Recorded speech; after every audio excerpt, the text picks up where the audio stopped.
प्रभु मेरे पास ये लोटा रखा है ना जिसमें मेरा जल है पूजा का, इसी प्रकार का एक लोटा कोठार में से ले आओ। रानी रासमणी ने बहुत लोटे ब्राह्मणों को बांटे थे जब इसका उद्घाटन हुआ, लेकिन 100-200 बच गए हैं, उनमें से एक लोटा ले आओ। जिसने प्रश्न किया था स्वामी जी के सामने, विवेकानंद जी ने किया था, उनके सन्यासियों ने किया था। वो बड़े विस्मय में पड़ गए कि हमारे प्रश्न का लोटे से क्या संबंध, लेकिन वो दौड़कर आज्ञा मान कर गया और कोठार में से लोटा ले आया। रामकृष्ण परमहंस ने पूछा, इस लोटे की धातु क्या है? बोले पीतल। मेरे लोटे की धातु क्या है? पीतल। कौन से वर्ष में बना है? नीचे देखो इसमें सन लिखा हुआ है। बोले वही है। कौन सी फैक्ट्री से बना है? बोले वही नाम लिखा हुआ है। रामकृष्ण परमहंस ने कहा, भाई एक बात बताओ, धातु वही है, निर्मित का वर्ष वही है, बनाने वाली संस्था वही है, तो हमारा लोटा चमक क्यों रहा है और ये लोटा काला क्यों? तो उन्होंने कहा, महाराज आप तो अपने लोटे को रोज रोज मांजते हैं ना, इसलिए चमक बनी हुई है। रामकृष्ण देव ने कहा, इसीलिए रोज साधना करनी चाहिए कि हृदय के पात्र निर्मल बने, हृदय के पात्र के ऊपर मल न चढ़े, इसलिए व्यक्ति को नित्य साधना करते रहना चाहिए। रामम विद्धि परब्रह्म सच्चिदानंदमद्वयम् सर्वोपाधि विनिर्मुक्तम सत्ता मात्रम अगोचरम। लौकिक दृष्टि से भगवान का जो लोग दर्शन करते हैं अच्छे हैं, बहुत थोड़े से हुए। परमात्मा सबके लिए गोचर हो ये बड़ी कठिन बात। पूरा इतिहास देखिए, 15-20 नामी चले आ रहे हैं। मीरा को विष को अमृत किया, सूरदास के दर्शन दिए, तुलसीदास जी के आए, रामायण को बचाया, और तुलसीदास जी को सूरदास को गड्ढे में गिरते से बचा लिया, धन्ना जाट की रोटी खा ली, सहजोबाई की खिचड़ी खाई।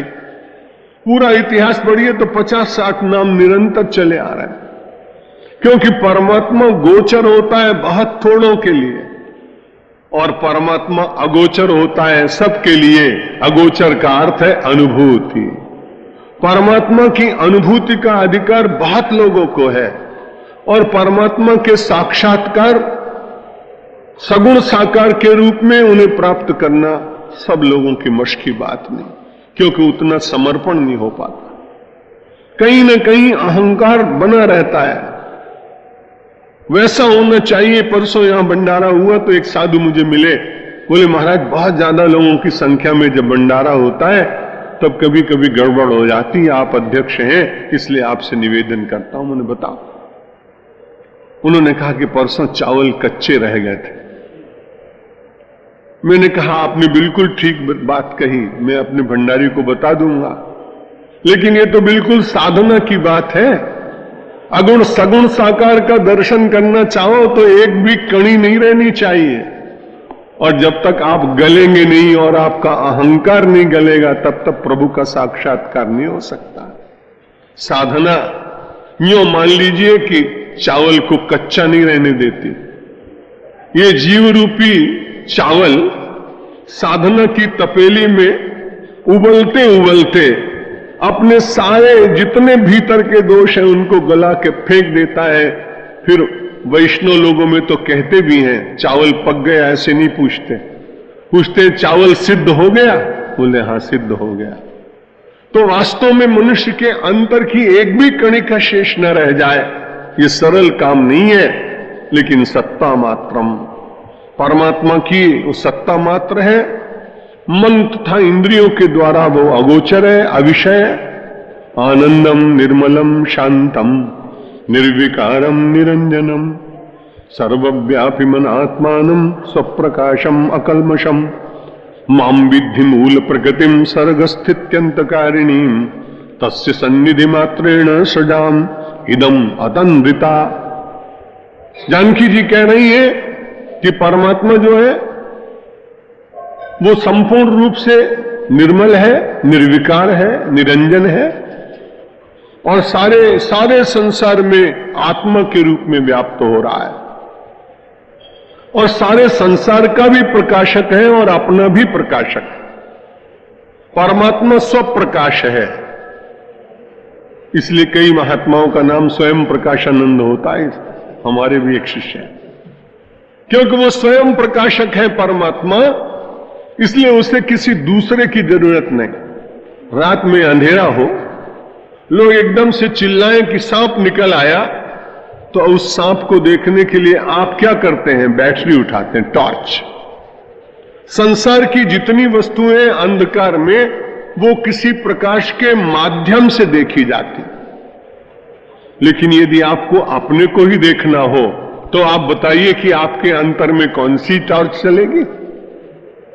उस समय जब आपके विवेक की टॉर्च जलती है, तो आप नहीं जलाते हैं। जो स्वयं प्रकाश रूप परमात्मा आपके भीतर व्याप्त है, उसी की प्रकाश की किरणें आपको सतपथ का दर्शन कराती हैं। इसलिए मानना चाहिए कि परमात्मा स्वप्रकाशक, परप्रकाशक भी वही है और स्वप्रकाशक भी वही है। विश्व के भीतर भी प्रकाश उसी के द्वारा है और सारे संसार में प्रकाश रूप से वही है। किसी प्रकाश के द्वारा परमात्मा को देखा नहीं जाता, बल्कि प्रकाश में ही प्रकाश का दर्शन अपने आप होने लगता है। उस प्रकाश की प्राप्ति व्यक्ति को साधना के द्वारा होती है। माता जानकी जी ने कहा, माम विद्धि मूल प्रकृतिम, मैं प्रकृति की मूल हूं और उस मूल प्रकृति के द्वारा सर्गस्थित्यंत कारिणीम, सर्ग में, उसके निर्माण में, सृजन में, स्थिति में, पोषण में, संहार में, गोस्वामी तुलसीदास जी महाराज ने में उद्भव स्थित संहार कारिणीम ये कहा है। वही बात यहां अध्यात्म रामायण में कह रहे हैं कि मूल प्रकृति मैं हूं और उसके कारण तस्य सन्निधि मात्रेण सजाम इदम अतीन्द्रता। माया मूल रूप से मैं हूं, जगत की प्रकृति मैं हूं, लेकिन परमात्मा की सन्निधि मात्र से और ये सारे संसार की रचना अतीन्द्रता, आलस्य रहित होकर परमात्मा की माया के द्वारा ही इस सृष्टि का निर्माण, पोषण और संहार होता है। इसलिए माता जानकी कह रही कि माया के आश्रय से ब्रह्म कुछ करता दिखाई पड़ता है, लेकिन ब्रह्म तो स्वयं में अपने आप अक्रिय है, उसमें किसी प्रकार की क्रिया हो ही नहीं सकती। लेकिन इस संसार को चलाने के लिए परमात्मा माया का आश्रय लेकर, जानकी जी कहते हैं मेरे ही आश्रय से, और वो परमात्मा उनकी इच्छा से मैं ही इस सारे संसार का सृजन, पालन और संहार करती हूं। तत् सानिध्यमया सृष्टम तस्मिन आरोप्यते बुधई ही। और कई बार परमात्मा के ऊपर आरोप लगाते हैं लोग। माया के आश्रय से परमात्मा स्वेच्छया अपने आप क्षोभन करके सृष्टि को रचना प्रदान करता है, लेकिन अविद्या के कारण, अज्ञान के कारण संसार में कई बार लोग परमात्मा के ऊपर दोषारोपण करते हैं। आगे के श्लोकों में भगवान की लीला का ही वर्णन किया गया है। अयोध्या नगरे जन्मो रघुवंशेति निर्मले विश्वामित्र सहायत्वम मख संरक्षणम तथा अहिल्या शाप शमनम चाप भंगो महेशुतः मत पाणिग्रहणम पश्चात भार्गवस्य मदक्षया अयोध्या नगरे वासो मया 12 वार्षिका। इन सारी कथाओं को आप सुन चुके हैं। विश्वामित्र जी के साथ राम जी गए, यज्ञ का रक्षण किया, अहिल्या को शाप मुक्त किया, धनुर्भंग की लीला हुई। जानकी जी कहते मेरा पाणिग्रहण हुआ। फिर भार्गव परशुराम जी के अहंकार का क्षय हुआ। अयोध्या नगर में हम लोग आए, जो एक नई बात अध्यात्म रामायण में मैंने आज पढ़ी, किसी पहले रामायण में पढ़ी नहीं थी, क्योंकि उनके वर्णन से तो ऐसा लगता है कि राम जी का विवाह हुआ, अयोध्या आए, मंथरा ने अपना षड्यंत्र प्रारंभ किया, कैकेयी नाराज हो गई और राम को वनवास हुआ, ऐसा ही पढ़ने में आता है। लेकिन इसमें बड़ा स्पष्ट कह रहे हैं अयोध्या नगरे वासो मया 12 वार्षिका। विवाह के बाद जानकी जी 12 वर्ष तक अयोध्या में रहे, उसके बाद वनवास हुआ। ये एक नया उद्घाटन अध्यात्म रामायण के द्वारा हो रहा है।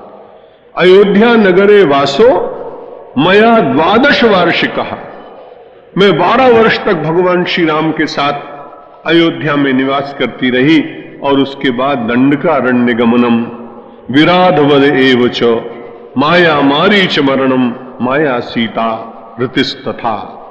बात की लीलाएं सब जो जो हुई उनका वर्णन करते जा रहे हैं।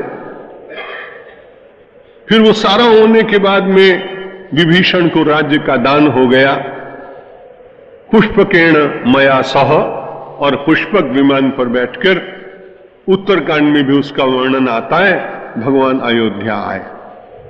इन सारे ग्रंथों से एक बड़ी वैज्ञानिक उपलब्धि दिखाई पड़ती है कि हम सब लोग अपने केवल आध्यात्मिक दृष्टि से बहुत श्रेष्ठ नहीं थे, बल्कि विज्ञान में भी हमारी बहुत गति थी।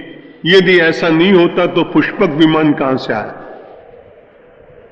आजकल भी कुछ लोग उसी प्रकार के नाम अपने अपने रखने लगे, लेकिन विमान की जो विद्या थी वो इस देश में पहले थी। और दूसरा एक और मैंने रामचरितमानस की एक चौपाई में पढ़ा कि नभ चढ़ बरसई विपुल अंगारा, आकाश में से बम वर्षा की जाती। ये पहले भी होता था। नभ चढ़ बरसई विपुल अंगारा, जैसे ही बम धरती पर फटता है उसमें से अग्नि प्रकट होती है। लेकिन विज्ञान अभी तक प्रगट नहीं, विज्ञान वहां तक नहीं पहुंच सका जहां तक रामायण काल में विज्ञान भारत का पहुंचा था। अर्धाली पढ़िए कि नभ चढ़ बरसई विपुल अंगारा और भूइते प्रगट होई जलधारा। विज्ञान अभी वहां नहीं पहुंच पाया, नहीं तो ये युगोस्लाविया में जो कुछ हो रहा है ना, 1 मिनट में खत्म हो जाता।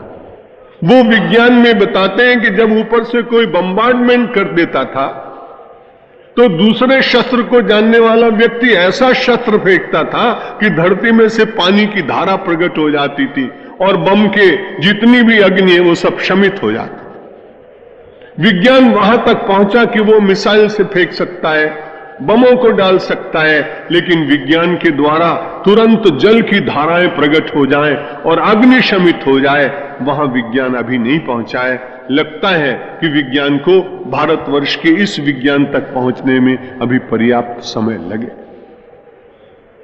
अयोध्या में भगवान लौटे और पुष्पक विमान के द्वारा लौट के आए।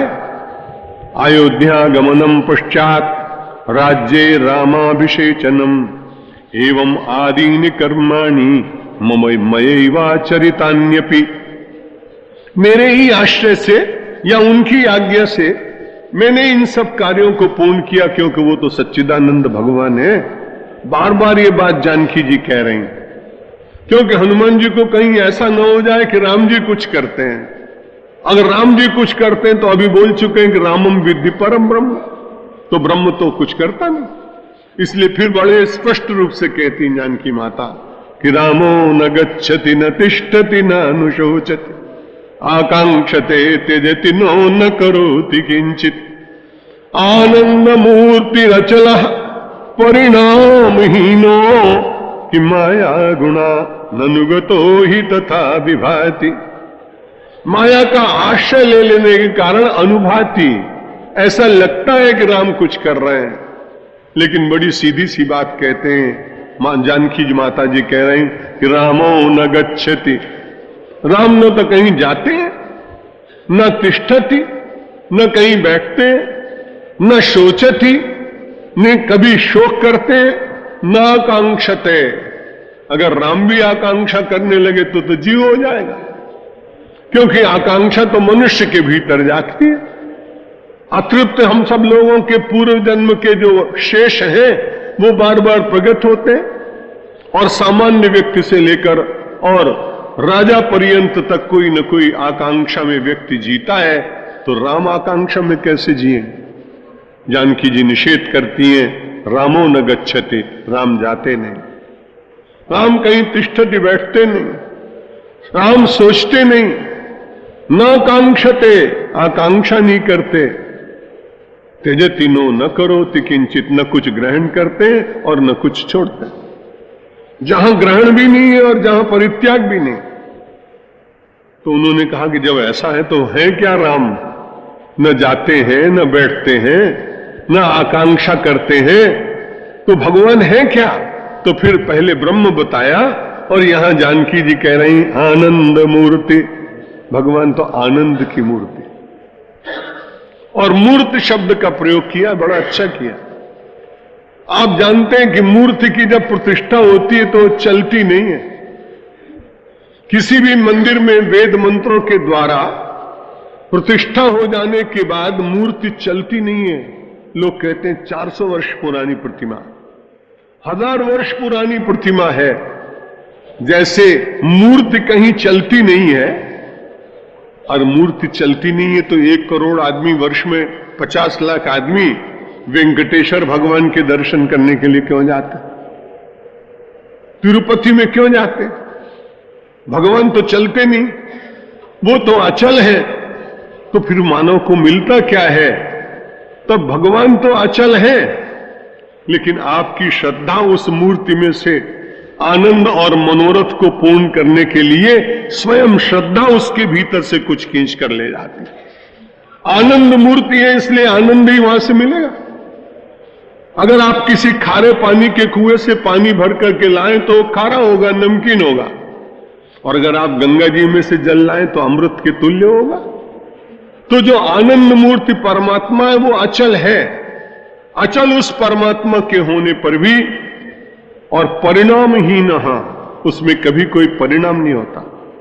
संसार की जितनी वस्तुएं उनमें परिणाम, जितना निर्मित है उसका परिणाम है विध्वंस, जो बन गया है उसका परिणाम है विनाश, जो दिख रहा है वो नष्ट होगा, ये उसका परिणाम। लेकिन आनंद मूर्ति परमात्मा में परिणाम नहीं है, इसलिए वो निरंतर आनंद में रहता है। परिणाम होगा तो आनंद घटे बढ़ेगा, लेकिन एक जैसा होगा तो उसमें आनंद ही आनंद है। आनंद मूर्ति अचल परिणामहीनो माया गुणान अनुगतो ही तथा विभाति। माया का किंचित मात्र आश्रय लेते हुए या माया के को आज्ञा देकर वो इस सारे संसार की रचना करते हैं, ऐसा विभाति प्रतीत होता है नहीं। संसार में कई वस्तुएं प्रतीत होती हैं, होती नहीं। छोटे से बालक को आप प्रतीत कराते हैं, होता नहीं। वो तुमसे लड़ने लगा किसी माता से कि मैं तो चंदा मामा को लूंगा, अब चंदा मामा को कैसे लाएगा? जब बहुत रोने लगा तो कहता अच्छा चंदा मामा मंगाते हैं। अपने परिवार में किसी का नाम लेकर कहती है मेरे छोटे बच्चे के लिए चंदा मामा लाओ, ये बहुत मचल रहा है। परात लाए, परात में पानी रखा, आंगन में परात रख दी, पानी शांत हो गया। शांत होने के बाद चंद्रमा का प्रतिबिंब पड़ने लगा। मां ने कहा बेटो चंदा मामा आएगा तो, लेकिन छूना नहीं, दूर से देखना तो चंदा मामा दिखाई पड़ेगा। अब वो जाके आंगन में पूर्णमासी की रात में बड़ी सी परात में पानी में चंदा मामा को देखता है तो ताली बजा के कहता है मेरी मां ने चंद्रमा को बुला दिया। चंद्रमा है क्या वहां? विभाति, वहां केवल प्रतीत हो रहा है। आपको संसार में जितने छोटे मोटे सुख मिलते हैं वो विभाति, वो प्रतीत होते हैं, वो सुख नहीं, वो सुखाभास है। और सुखाभास कभी सत्य होता नहीं, वो तो केवल आभास ही मात्र है। इसलिए आभास को यदि सत्य मानने का प्रयत्न जीव करता है तब बड़ी कठिनाई होती है। आनंद मूर्ति अचलहा, वो आनंद मूर्ति अचल परमात्मा का जो पावन स्वरूप जानकी जी दर्शन करा रही हैं, मानो प्रकारांतर से जीव को संदेश देती हैं कि उस आनंद की ओर ही व्यक्ति को निरंतर प्रस्थान करना है। ततो राम स्वयं प्राह हनुमंतम उपस्थितम। अभी जानकी जी बोली रही थी, इतने में जब वेदांत का तत्व आया तो राम भगवान ने कहा अब तुम चुप हो जाओ, मैं कुछ कहता हूं। ततो राम स्वयं प्राह, राम जी ने कहा अब मैं कहता हूं हनुमंतम उपस्थितम। हनुमान जी को ऐसा नहीं लगे कि मेरे आराध्य ने कुछ नहीं कहा, जानकी जी से सब कुछ कहलाया। यदि उनके मन में इस प्रकार का कोई विचार था नहीं, पर हनुमान जी ने हनुमंतम उपस्थितम शृणु तत्वम प्रवक्ष्यामि ही आत्मना परमात्मनाम, आत्मा और परमात्मा इन दोनों के संबंध में जो तत्व है प्रवक्ष्यामि, मैं कहता हूं। 2 दिन 3 दिन पहले आपको निवेदन कर चुका हूं कि हमारी संस्कृति में तत्व और तत्वज्ञ इन दोनों का बड़ा महत्व है। हम सब लोग तत्वज्ञ महापुरुषों के पास जाते थे। अध्यात्म में कहते हैं वो बड़ा तत्वदर्शी महापुरुष। हम व्यक्तिदर्शी नहीं हैं, तत्वदर्शी। क्योंकि व्यक्ति में परिवर्तन होता है, तत्व में परिवर्तन नहीं होता। किसी व्यक्ति के प्रति आपको युवावस्था में आकर्षण हुआ, आप उसके अनुयायी बन गए, अब मानो उसके ऊपर वारदात आ गया, व्याधिग्रस्त हो गया, तो आपकी श्रद्धा टूटेगी। क्योंकि आपने व्यक्ति को देखकर उसके प्रति श्रद्धा की थी। लेकिन व्यक्ति के भीतर यदि निरंतर तत्व को देखने की इच्छा आपकी बनी रहे तो बाह्य परिवर्तन होते रहेंगे, तत्व में परिवर्तन होता नहीं और वो तत्वनिष्ठा आपके भीतर जागेगी। भगवान श्री राम ने कहा कि संसार में शृणु तत्वम प्रवक्ष्यामि, मैं तुमको तत्व की बात बताता हूं। आकाशस्यो यथा भेद त्रिविधो दृश्यते महान, जलाशय महाकाश तदवच्छिन्न एव हि प्रतिबिंबाख्यम परम दृश्यते त्रिविधम नमः। उन्होंने कहा यह संसार जो तुम्हें दिखाई पड़ रहा है वास्तव में क्या है? आपने कभी विचार किया होगा इसे आकाश तत्व है। आकाशस्य यथा भेदा त्रिविधो दृश्यते, 3 प्रकार का आकाश दिखाई पड़ता है। वेदांत में इसका खूब वर्णन किया गया। भगवान श्री राम कह रहे हैं एक जलाशय का आकाश। जलाशय आप तालाब को भी कहते हैं, लेकिन जल जिसमें रहता हो वो सभी जलाशय। लोटे को भी आप कह सकते हैं, मिट्टी के घड़े को भी आप जलाशय कह सकते हैं। भगवान श्री राम कहते हैं संसार कैसा है, मैं कैसे व्याप्त हूं। एक तो आकाश है जो घड़े के भीतर है, और दूसरा आकाश है महाकाश जो सर्वत्र व्याप्त है, और तीसरा है प्रतिबिंबाकाश। जैसे आकाश के तीनों ही भेद दिखाई पड़ते हैं।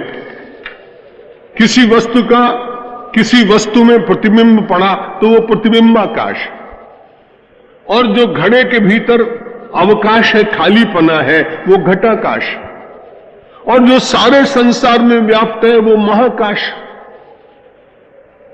तो बड़ी विचित्र बात है कि जब घट टूट गया तो आकाश कहां जाएगा? वो महाकाश में लीन हो जाएगा। इसको दूसरी प्रकार से संसार में दुखी लोगों को देखकर कबीर ने अपनी उलटबांसी में कहा कि सारे संसार में व्याप्त महाकाश रूप परमात्मा का दर्शन न कर पाने के कारण, अनुभव न कर पाने के कारण जीव दुखी रहता है।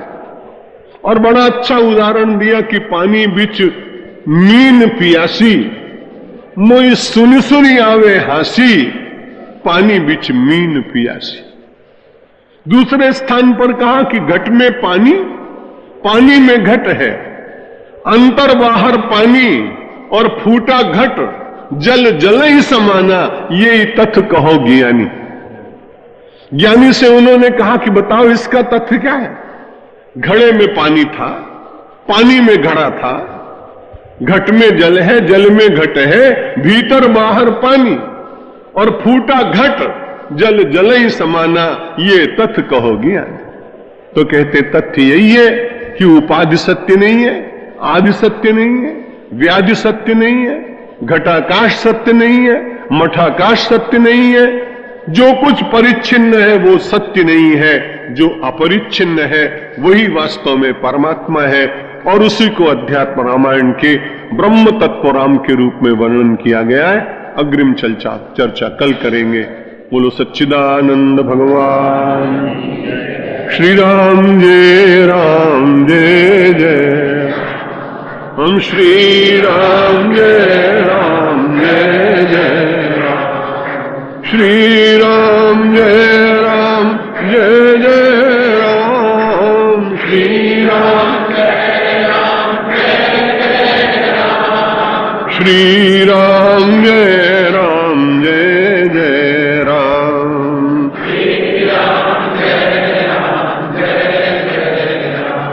श्री राम जय जय राम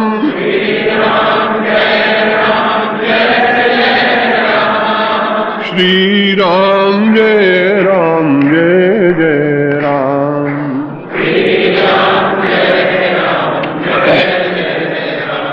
शंकर भगवान की, रामचंद्र भगवान की, कृष्णचंद्र भगवान की, जगदम्बे माता की, पवन सुत हनुमान की, गंगा माता की, भारत माता की, सब संतों की, धर्म की, अधर्म का, प्राणियों में, विश्व का, हर हर महादेव।